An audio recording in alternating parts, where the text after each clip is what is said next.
so today I'm be reading you the book Ivy and Bean, Take Care of the Babysitter. Here is the front cover in my pictures app, my photos app, not pictures app, sorry, my pictures app. And this is the front cover, and this is a read aloud by Ananya, and I'll be reading you the story Ivy and Bean Take Care of the Babysitter by Annie Barrows and Sophie Blackwell. So, chapter 1 is called Too Good to Be True. So whack, Bean was grinding corn. She put a few pieces of Indian corn on the sidewalk and then smacked a rock down on top of them. So whack. It hardly dented them, but that was okay. That was part of the fun. You had to pound for a long time. So whack. What are you doing with her sister Nancy standing on the porch? Grinding corn. So whack. Bean looked at her corn. It was dented now. You can do some too if you want. I got lots of corn. Nancy watched her pound. What is it for? Food, said Bean. I'm making cornbread. So whack. Hey, look, corn dust. Nancy almost came to look. She even took a step down the stairs. But then she got a pretty look on her face and said, like Mom's going to let you eat stuff that's been on the sidewalk. Dream on. Bean could have thrown the rock at her, but she knew better than that. Bean was 7, Nancy was 11. Bean knew how to drive Nancy's nutso without getting into any trouble herself. She began to moan loudly, grind or starve. Winter's coming. If we don't grind corn, we'll have to eat rocks. Cut it out, Bean, hissed Nancy. Everyone will see you. Nancy was always worried that everyone would see her. Bean wanted everyone to see her. She lay down on the sidewalk and rolled from side to side, moaning, just a little corn dust, that's all I ask. The front door slammed. Nancy had gone inside. That was easy. Bean laid on the sidewalk, resting. The sun was warm. She loved Saturdays. We've got dirt at my house, said a voice above her. It was Sophie W. from down the street. What kind of dirt, asked Bean? Sophie smiled. Both her front teeth were out, and she had filled a hole with gum. A lot of dirt. That sounded interesting. Bean jumped up and grabbed her bag of corn. Together, she and Sophie hurried down Pancake Court. Usually, Sophie W.'s house looked a lot like all the other houses on Pancake Court, but today it looked different. Today there was an enormous mound of dirt in the front yard, a monster mound. It was as high as the front porch, maybe even higher. It spread across most of the lawn, all the way to the path. The dirt was dark brown, the kind of dirt that smells good and is already halfway to mud. Wow, your parents actually gave you dirt, asked Bean. Sort of, Sophie said. They're going to use it in the backyard, but not until next week. Can we play on it? Asked Bean. It was too good to be true. Is it okay with your mom? Sophie W. looked at her front door and giggled. My mom's not home. There's a babysitter in there. Bean stared at the mound. They wouldn't put it on the front yard if they didn't want people to use it, she thought. Shouldn't we ask the babysitter, she said. Just at that moment, a teenager girl snuck her head out of the front door. She was the babysitter. Oh, she said to Sophie, there you are. Is it okay if we play with this dirt? Asked Bean politely. The teenager girl looked at the mountain like she had never seen it before. I guess, don't track it into the house. No problem, said Bean. We don't even want to go in the house. The babysitter nodded and turned to Sophie. I guess I'll be watching TV, okay? Sure, said Sophie. She and Bean waited until the teenager was inside.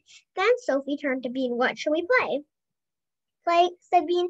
We haven't got time to play. This volcano is about to blow. I'm going to read a few more pages in chapter 2, and then next time I'll read the next pages. So chapter 2 is called Disaster Twins. As you wouldn't want to miss out on a volcano, that was for sure. Bean zipped up the street to Ivy's house and rang the doorbell. But that was too slow. Hey, she yelled through the mail slot. There's a volcano at Sophie W's. For your information, this is Ivy. The one who's saying shh, I think. And this one's Bean. Oh, what's it, Ivy opening the door? Ivy was reading. She was reading a big book with long words, even on the cover, which was something Bean couldn't stand. It was bad enough when there were big words inside the book. A volcano, yelled Bean. Bean yelled, "Come on!" Ivy looked at her book. Bean rolled her eyes. "Ivy, it's a natural disaster. You have to be there." "Okay," said Ivy. She put down her book. "It's a good book, though." "You are so weird sometimes," said Bean. "Come on." The two girls ran back to Sophie's house. Leah was there now, and Sophie S. and Prairie's little brother Isa. When she got to the front yard, Bean fell onto the grass. "Earthquake!" she hollered. Volcanoes made the earth shake too. Volcanoes and earthquakes were like disaster twins. Ivy grabbed a bush and shook it back and forth to show the earth was quaking. Sophie W. and Prairie pretended they were being crushed by falling buildings. Leo pretended his car blew up, which is a little strange, but he said it happened all the time during earthquakes. "Smoke!" screeched Bean, pretending to be terrified. She pointed at the dirt mound. "She's going to blow." They all stopped what they were doing and looked at the mound of dirt.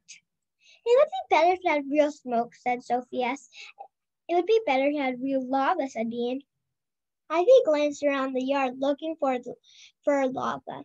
There wasn't any, but she did see a hose laying on the lawn. She picked it up. "That's good," said Bean. "Lava floats just like water." "Yup," said Ivy. "But how are we going to get it to come out of the top of the dirt?" They all thought about that for a minute. "I know," said Prairie, her eyes shining. "Let's stick him inside." She pointed to Isa. "We dig a hole at the top and then we bury him with the hose."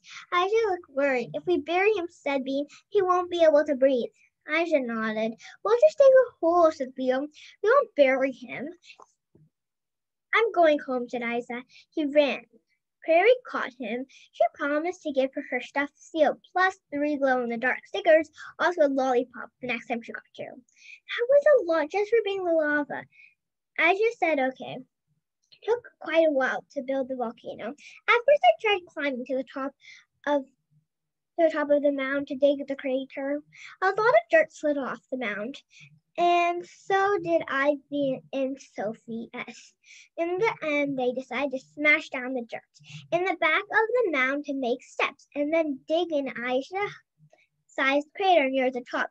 It would only look like a volcano from the front, but who cared?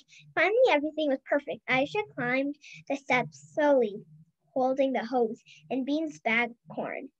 Bean, Ivy, Leo, Prairie, and Sophie S. gathered around the foot of the volcano. Sophie W.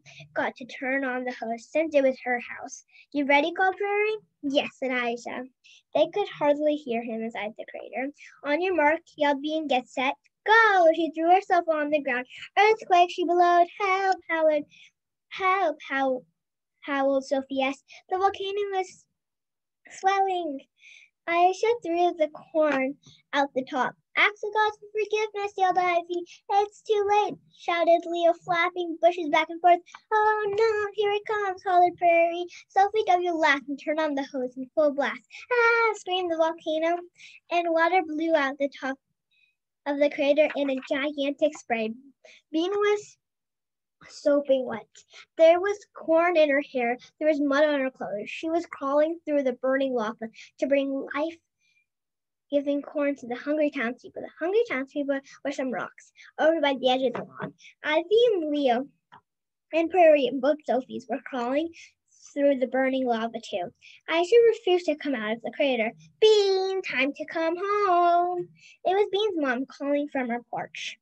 Weird. Bean had already had lunch. She decided her mom didn't really mean it. "Bean, I mean now." Oops, maybe she did really mean it.